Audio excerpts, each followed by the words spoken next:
International women's day. మరి ఎవరో మహానుభావులు, వాళ్ళకి చాలా వందనాలు చెప్పాలి ఆడవాళ్ళం అందరం కదా. సమాజంలో స్త్రీని తొక్కేస్తున్న దినాల్లో ఆడోళ్ళ పక్కన ఉండండి అనేటువంటి నేచర్ ఈ రోజుకి చాలా మందికి ఉంది. ఆడోళ్ళకే ఉంది, మగోళ్ళ సంగతి తర్వాత ఆడోళ్ళకే ఉంది కదా. ఆడపిల్లలు ఒక ఇద్దరు ముగ్గురు ఎక్కువ పుట్టారనుకోండి, మూడో పిల్ల మీద ఏముంటుంది, ఆడపిల్ల అనేటువంటి ఏహ్యభావం. కానీ స్త్రీలు ఏ విషయంలోనూ తక్కువ కాదు. స్త్రీల ద్వారా సమాజాలు ఎంతో మేలు పొందాయి. ఒకవేళ బయట ప్రపంచం గురించి మాట్లాడకపోయినా బైబిల్ గ్రంథంలో ఎంతో మంది స్త్రీల ద్వారా సమాజాలు కట్టబడ్డాయి, కుటుంబాలు కట్టబడ్డాయి, అద్భుతాలు జరిగాయి, శత్రు కోటలు పటాపంచలైపోయాయి. మరి స్త్రీలు ఎక్కడ కూడా తక్కువ కాదు. మరి 1977 సంవత్సరం నుంచి ఈ ఉమెన్స్ డే అనేది మరి ప్రాచుర్యంలోకి వచ్చింది. అంతకుముందే చాలామంది ప్రయత్నం చేశారట. మరి ఉమెన్స్ని గుర్తించడానికి ఒక దినం ఏర్పాటు చేయాలని ఎట్టకేలకు ఏర్పడింది. కొన్ని దేశాల్లో అయితే ఈ ఉమెన్స్ డే రోజు హాలిడే కూడా ప్రకటిస్తారు. మనకు లేదులేండి కదా.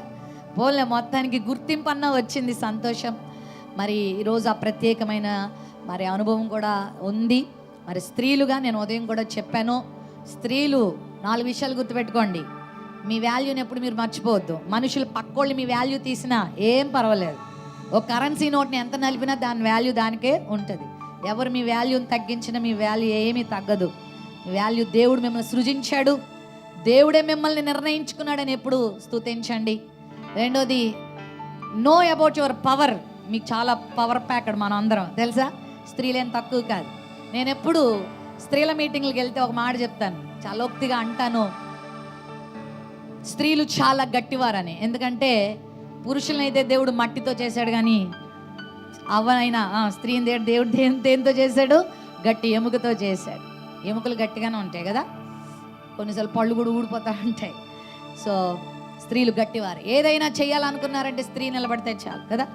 ఏదైనా నాశనం చేయాలంటే కూడా స్త్రీలు అనుకుంటే చాలు, ఏదన్నా జరుగుతుంది వాళ్ళ వల్ల. So you have wonderful God, powerful God. And దేవుడు నిన్ను పవర్ఫుల్గా చేశాడు. ఎప్పుడు కూడా నేను శక్తిహీనురాలని బలహీనురాలని ఎప్పుడు అనుకోవద్దు. మూడవది, know about your responsibility also.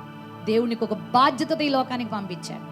ఒక ఆదర్శవంతమైన కూతురుగా, తల్లిగా, భార్యగా, అక్కగా, చెల్లిగా, కోడలిగా, అత్తగా, నాయనమ్మగా, అమ్మమ్మగా, ఎన్ని పాత్రలో మనకి కదా. మరి పాత్రలన్నింటిలో నీకు బాధ్యత ఉంది. ఏది విస్మరించొద్దు, అన్నీ యథావిధిగా నెరవేర్చు.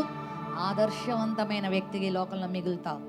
అండ్ దెన్ లాస్ట్ అండ్ ఫైనల్గా ఇంకోటి చెప్తాను, know about your reward also. ఈ మూడిట్లో నువ్వు పవర్ఫుల్గా దేవుని కొరకు బ్రతికితే దేవుని గొప్ప బహుమానాన్ని కూడా సిద్ధపరిచాడు. అలా నమ్మకమైన మంచి స్త్రీ అని ప్రభు నిన్ను పిలిచే రోజు రాబోతుంది. అట్టి కృప దేవుడు స్త్రీలైన మీ అందరికీ ఇచ్చునుగాక. ఉదయం కూడా మాట చెప్పాను, ఒక స్త్రీ ప్రభావవంతంగా తయారవ్వాలంటే స్త్రీలలోనూ ఆ భక్తి, ఆ ప్రార్థనా జీవితం ఉండాలి. ఆ స్త్రీతో ఉన్నటువంటి పురుషుల వల్ల కూడా ఆ బాధ్యత వారికి కూడా ఉంది. మీకు దేవుడు ఒక తల్లిని ఇస్తే మీ తల్లిని ప్రేమించండి. ప్రభావవంతమైన తల్లిగా లోకానికి మీ ద్వారా ప్రపంచాన్ని చూపియండి. మీ భార్యను ప్రేమించండి. మీ కూతుర్ని చక్కగా ప్రభు కొరకు పెంచండి. మరి కోడల్ని, అక్క చెల్లెల్ని, అన్నదమ్ముల్ని, మరి అందరినీ మరి వారిని ప్రభు కొరకు వారిని సిద్ధపరచడానికి మీ వంతు కృషిని కూడా మీరు అందించండి. దేవుని పొందుతారు.